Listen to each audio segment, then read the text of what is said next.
Hey everybody, Sheila Cummins here. I want to talk about the V word today. No, not that V word. That's a different show. V word that applies to you and I, which is vulnerable. Vulnerability is a feeling that as an entrepreneur, we face daily, if not hourly or minute by minute. When you're feeling vulnerable, it's because you're pushing yourself outside of your comfort zone. If you're not feeling vulnerable right now in your business, I'm wondering if there is an opportunity in there not to make you feel vulnerable, but for you to shake things up and take a risk in some way, shape, or form. We're coming up to the end of the year. This is hustle time.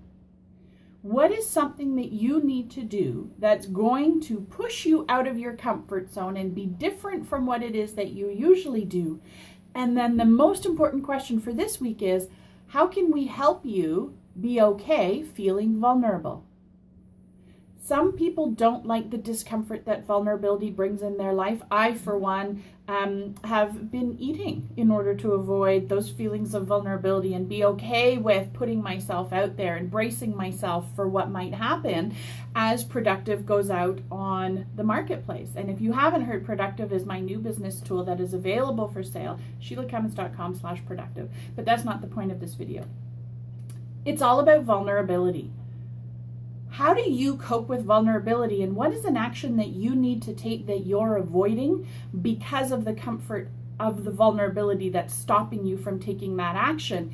And then the biggest takeaway here is, what can you do about it? How can we make that move safer for you so that you feel less vulnerable?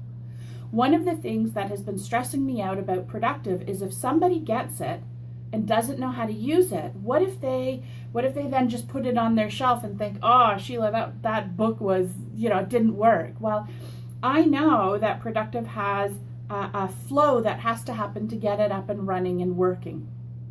If people don't take the time to do the flow, then it's not really going to get the result for them. So what I've done to make it safer for me so that I feel less vulnerable and I still get the book out is I've created a training for people, and I've created an inner circle for anybody who buys Productive where I can be a part of that conversation and help fix that problem. So that is a small example of how I have personally taken a feeling of huge vulnerability and made it safe for me so that I still make my move and get the book out there. And the challenge is, what do you need to do to make your next best move safer so that you're okay with the vulnerability that comes with it? Let me know. Share your ideas. Let me know what comes to mind. I'd love to hear from you. And if you need help, just reach out. I'm here. I'd love to help you. I'll see you next week.